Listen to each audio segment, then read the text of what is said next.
नमस्कार दोस्तों। हमने अपने लास्ट वीडियो में पावर ऑफ कंपाउंडिंग को डिस्कस करा था। आई होप वो वीडियो आप लोगों ने देखा होगा और आप लोगों को अच्छे से समझ में आया होगा। तो दोस्तों चलिए आज के इस वीडियो में हम डिस्कस करेंगे कि एसआईपी क्या है और एसआईपी में इन्वेस्ट करें या नहीं, और यह कैसे काम करती है, and what is the best time to invest in SIP. तो दोस्तों आज स्टॉक मार्केट का क्रेज यंग जनरेशन में धीरे धीरे बढ़ता जा रहा है, क्योंकि आज हमारे पास n number of different brokers platforms हैं जिनका ऑपरेशन काफी इजी और सिंपल है, और जहां पर कंपनीज की डिटेल जैसे कि उसके quarterly performance and future plans easily internet पर अवेलेबल हैं। बल्कि आज से बहुत समय पहले हमें कंपनीज की डिटेल बुक्स में स्टडी करनी पड़ती थी। बट दोस्तों जो लोग मार्केट में बिगिनर्स हैं और जॉब करते हैं और जिनको मार्केट का ज़्यादा नॉलेज नहीं है और उनके पास अपनी कंपनीज या इन्वेस्टमेंट को ट्रैक करने का टाइम भी नहीं है, और वो लोग अपने इमोशंस को कंट्रोल नहीं कर पाते और कभी-कभी गलत डिसीजन ले लेते हैं, तो दोस्तों एसआईपी आप लोगों के लिए एक बेस्ट ऑप्शन है। एसआईपी या सिप का फुल फॉर्म होता है सिस्टमैटिक इन्वेस्टमेंट प्लान। इसमें इन्वेस्टमेंट के लिए आपको मार्केट को समझने की ज़्यादा ज़रूरत नहीं है और ना ही आपको ज़्यादा इसमें टाइम देने की ज़रूरत है। तो दोस्तों इस वीडियो को आप लास्ट तक देखिएगा। इस वीडियो को देखने के बाद आपके पास एसआईपी और म्यूचुअल फंड इंडस्ट्री की एक फुल नॉलेज होने वाली है। तो चलिए दोस्तों अब वन बाय वन करके अपने टॉपिक्स को डिस्कस करते हैं। एसआईपी क्या है? एसआईपी एक सिस्टमैटिक इन्वेस्टमेंट स्ट्रेटजी है जिसके द्वारा हम म्यूचुअल फंड प्लेटफॉर्म के थ्रू स्टॉक्स या कंपनीज में इन्वेस्ट कर सकते हैं। एसआईपी में एक्चुअल होता ये है कि हम अपना इन्वेस्टमेंट या एसआईपी का अमाउंट एक फंड मैनेजर को, जो कि स्टॉक मार्केट का नॉलेजेबल बंदा या एक्सपीरियंस बंदा है, उसको दे देते हैं, जो अपना टाइम और नॉलेज का यूज करके हमारे पैसों को अच्छी कंपनीज या स्टॉक्स में लगा देता है, और उसके बदले में वो हम हमारे प्रॉफिट का कुछ हिस्सा अपने पास रख लेता है, जिसको एक्सपेंस रेशियो बोलते हैं, और बचा हुआ प्रॉफिट हम लोगों को दे देता है। अगर वो एक्सपर्ट लॉस करता है या आपको इमरजेंसी में लॉस में एग्जिट करना पड़ता है, तो वो म्यूचुअल फंड मैनेजर आपसे कुछ नहीं लेगा। तो चलिए दोस्तों अब हम डिस्कस करते हैं कि एसआईपी को स्टार्ट कैसे करें। तो फर्स्ट ऑफ ऑल हमको एक अच्छा सा म्यूचुअल फंड लार्ज कैप या मिड कैप या स्मॉल कैप को चूज करना पड़ेगा। ये म्यूचुअल फंड हर एक बंदे की रिस्क टेकिंग कैपेबिलिटी के हिसाब से होगा। अगर आपको लो रिस्क की रिटर्न चाहिए तो आप large cap mutual fund companies के साथ जा सकते हैं। फिर इस म्यूचुअल फंड में अपनी एसआईपी बनाओ, मतलब हर महीने म्यूचुअल फंड में आपको एक फिक्स्ड अमाउंट इन्वेस्ट करनी होगी। सपोज आप एक मिनिमल से अमाउंट 1000 रुपीज से स्टार्ट करते हो, तो दोस्तों इस अमाउंट पर आपको एक fix date, suppose 5th of every month choose करना पड़ेगा, और फिर आपको उस अमाउंट का अपने बैंक से ऑटो डेबिट सेट करना पड़ेगा, जिससे वो अमाउंट आपके बैंक अकाउंट से हर महीने डेबिट होता रहेगा, जिससे कि आपको एसआईपी डिडक्शन के लिए बार बार देखना नहीं होगा और आप आराम से बिना टेंशन के अपने काम को कर सकते हैं। तो दोस्तों अब हम डिस्कस करेंगे कि which mutual funds are best. तो दोस्तों according to the types of operations, mutual fund दो तरह के होते हैं। First active mutual fund and second passive mutual fund, जिसको हम इंडेक्स फंड भी बोलते हैं। तो दोस्तों एक्टिव म्यूचुअल फंड में एक फंड मैनेजर एक्टिवली अपना टाइम और नॉलेज लगा करके मार्केट को ट्रैक करता रहता है और अपने पोर्टफोलियो में time to time as per market condition changes करता रहता है, ताकि वो मार्केट मतलब एक इंडेक्स फंड को इजीली बीट करके अपने इन्वेस्टर्स को अच्छा रिटर्न दे सके। और इसीलिए इस फंड में mutual funds 0.5 to 2.5% expense ratio की फीस वसूल करते हैं, जो कि पैसिव फंड में 1% से भी कम होती है। And second passive mutual fund, जिसको हम इंडेक्स फंड भी बोलते हैं। तो दोस्तों index funds are nothing but the mirror image of market, मतलब इसके returns in line with market होते हैं और कोई फंड मैनेजर इसको नहीं चलाता है, और इसमें आप पैसा लगाकर भूल जाते हैं और 10 से 15 सालों के बाद अपना पैसा निकालते हैं। इस फंड में आप देश की टॉप 50 नंबर ऑफ कंपनीज जो कि उस इंडेक्स के वेटेज को कैरी करती हैं, इनडायरेक्टली उसमें पैसा लगाते हैं। अपने इंडिया का मेन इंडेक्स फंड निफ्टी 50 है, और इसमें आप ये मानकर चलते हो कि किसी भी देश की टॉप 50 कंपनीज जो हैं वो लॉन्ग टर्म में एक अच्छा परफॉर्मेंस करेंगी ही करेंगी। तो दोस्तों दोनों म्यूचुअल फंड्स को डिस्कस करने के बाद आप लोग ये सोच रहे होंगे कि active mutual funds are the best, क्योंकि इसमें एक एक्सपर्ट फंड मैनेजर जो मार्केट को ट्रैक करके आपको एक अच्छा रिटर्न प्रॉफिट बना करके दे रहा है। बट दोस्तों इन रियलिटी ऐसा नहीं है। यस ऑब्वियसली शॉर्ट टर्म में आपको इंडेक्स फंड से ज्यादा रिटर्न दे सकता है, but in real index funds are best for long term. क्योंकि एक स्टडी या सर्वे में ऐसा पाया गया कि पिछले 20-30 सालों में मोर देन 80% ऐसे म्यूचुअल फंड्स हैं जो इंडेक्स फंड को भी बीट नहीं कर पाए हैं। इनफैक्ट वॉरेन बफे जी ने भी खुद कहा है कि अगर उनको लॉन्ग टर्म इन्वेस्टिंग का एक और मौका मिले तो वो अपनी शुरुआत एक पैसिव म्यूचुअल फंड या इंडेक्स फंड से करेंगे। अब दोस्तों, एसआईपी या म्यूचुअल फंड से हम कितना रिटर्न कमा सकते हैं, ये सब बातें 3 फैक्टर्स पर डिपेंड करती हैं। First factor, investment amount. तो दोस्तों, हम जितना पैसा मार्केट में लगाएंगे उतना ही मार्केट हमको रिवॉर्ड देगा। हम कितना पैसा मार्केट में लगाना चाहते हैं, मतलब जितना ज्यादा इन्वेस्टमेंट उतना ज्यादा रिटर्न हमको मार्केट देगा। Second, time period of investment. मतलब जितना ज्यादा हमारा टाइम पीरियड लंबा होगा मार्केट में उतना ही बड़ा हमारा रिटर्न होगा। बिकॉज शॉर्ट टर्म में मार्केट वॉलेटाइल होता है, बट दोस्तों लॉन्ग टर्म में market left to right upward direction में ही जाता है।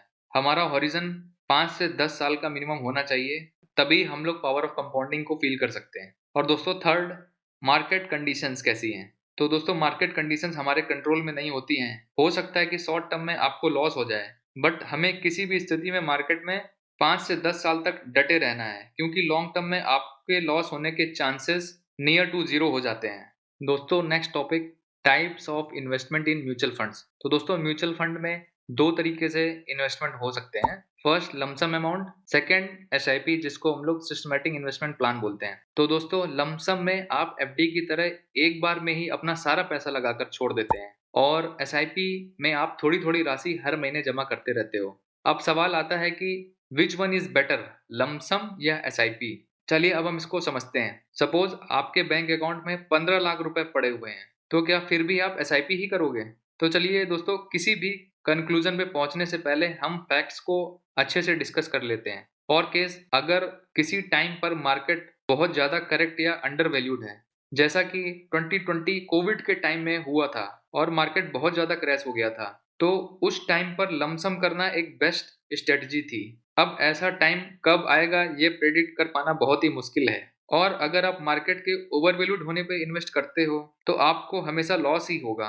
और दूसरी तरफ एसआईपी के केस में अगर आप ओवर वैल्यूड मार्केट में एसआईपी करेंगे तो आपके एनएवीज जो म्यूचुअल फंड्स की यूनिट्स होंगी वो कम मिलेंगी, और इसके जस्ट अपोजिट जब आप अंडर वैल्यूड मार्केट में इन्वेस्टमेंट करेंगे तो एसआईपीज की जो नंबर ऑफ यूनिट्स होंगी वो आपको ज्यादा मिलेंगी। तो दोस्तों इस तरह से आप किसी स्टॉक में एसआईपी के थ्रू एक एवरेज इन इन्वेस्टमेंट कर रहे हैं, जो कि केवल एसआईपी में और बिना टेंशन के हो सकता है। तो दोस्तों कंक्लूजन ये निकलता है कि अगर आपको कोविड जैसा शार्प करेक्शन मिले तो लमसम अमाउंट इन्वेस्ट करना एक बेस्ट ऑप्शन है, और अगर ऐसी सिचुएशन ना मिले तो चुपचाप एसआईपी में ही टेंशन फ्री लॉन्ग टर्म के लिए इन्वेस्टमेंट करते रहें। चलिए अब हम कुछ एसआईपी के बारे में मिथ्स हैं उनको डिस्कस कर लेते हैं। तो मिथ नंबर फर्स्ट, बहुत से लोग बोलते हैं कि बुल मार्केट में आप लोगों को एसआईपी नहीं करनी चाहिए, बट दोस्तों एक्चुअली ऐसा नहीं है। आपको एसआईपी कभी भी बंद नहीं करनी चाहिए। हाँ, अगर कभी मार्केट में शार्प करेक्शन आए तो आप लोगों को अपना एसआईपी अमाउंट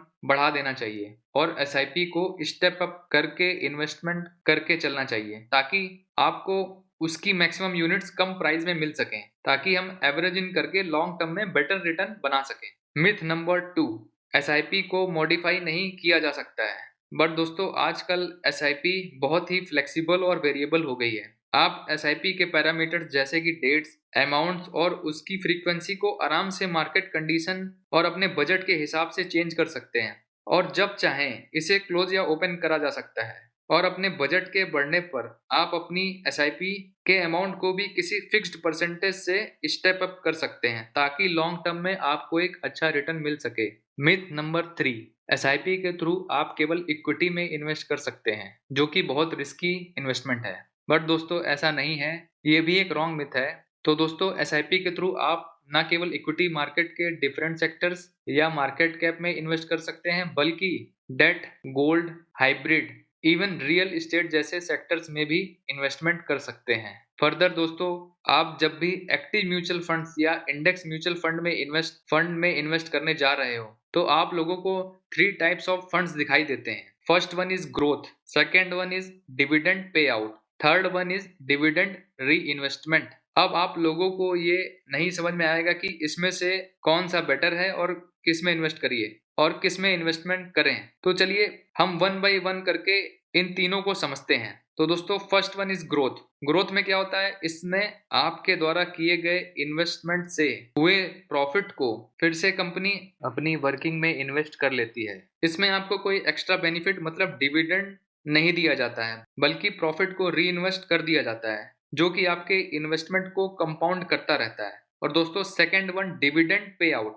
इस फंड में कंपनी द्वारा अपने प्रॉफिट से प्रॉफिट का कुछ पार्ट डिविडेंड के रूप में इन्वेस्टर्स के बैंक अकाउंट में कैश के तौर पर दे दिया जाता है, जिससे इन्वेस्टर्स को रेगुलरली एक इनकम जनरेट होती रहती है। थर्ड वन डिविडेंड री इन्वेस्टमेंट। इस फंड में इन्वेस्टर को डायरेक्ट कैश में डिविडेंड ना दे करके उस डिविडेंड को री इन्वेस्ट करके म्यूचुअल फंड की एक्स्ट्रा यूनिट्स परचेस कर ली जाती हैं। मतलब आपका फंड मैनेजर उस डिविडेंड से आप लोगों के लिए म्यूचुअल फंड में number of units extra purchase कर लेता है। नेक्स्ट हम डिस्कस करेंगे व्हाट इज ईटीएफ और समझेंगे इसके टाइप्स और क्या एडवांटेजेस हैं, और साथ ही साथ ये भी जानेंगे कि ये म्यूचुअल फंड से कैसे अलग है। तो दोस्तों ईटीएफ क्या है? ETF stands for exchange traded funds. ETF एक इन्वेस्टिंग मेथड है जिसकी ट्रेडिंग स्टॉक एक्सचेंज पर होती है। जैसे दोस्तों म्यूचुअल फंड में हम कोई बाइंग करते हैं तो हमें उसकी यूनिट्स अलॉट हो जाती हैं, जिसकी वैल्यू रियल टाइम ना चल करके हमको डे एंड मतलब मार्केट क्लोज हो जाने पर एक बार म्यूचुअल फंड पोर्टफोलियो में दिखती है।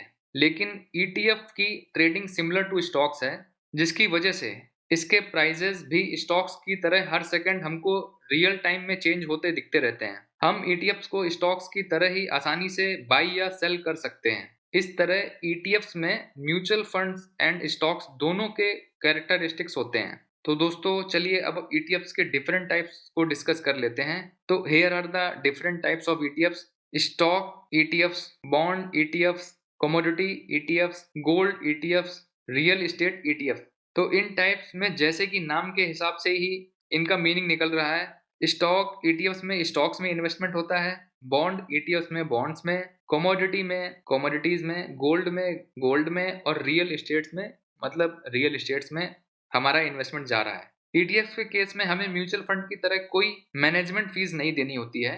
ईटीएफ्स में केवल स्टॉक्स की तरह ब्रोकरेज और टैक्स देना पड़ता है। तो दोस्तों कंक्लूजन ये है कि अगर आपके पास मार्केट का एक्सपीरियंस या समझ नहीं है और आप लोग मार्केट में इन्वेस्टमेंट करना चाहते हैं तो आप लोगों के लिए म्यूचुअल फंड्स या ईटीएफ्स बेस्ट हैं। इसमें आपकी ज़्यादा रिसर्च या मार्केट सेंटीमेंट को समझने की जरूरत नहीं है। बस आप अपने डीमेट अकाउंट से एक मिनिमम अमाउंट 500 to 1000 रुपीज से म्यूचुअल फंड या ईटीएफ्स में इन्वेस्ट कर सकते हैं। तो दोस्तों आई होप इस आसान से डिस्कशन के बाद आप लोगों को mutual funds, SIPs, lump sum investment और ईटीएफ्स का एक नॉलेज मिला होगा।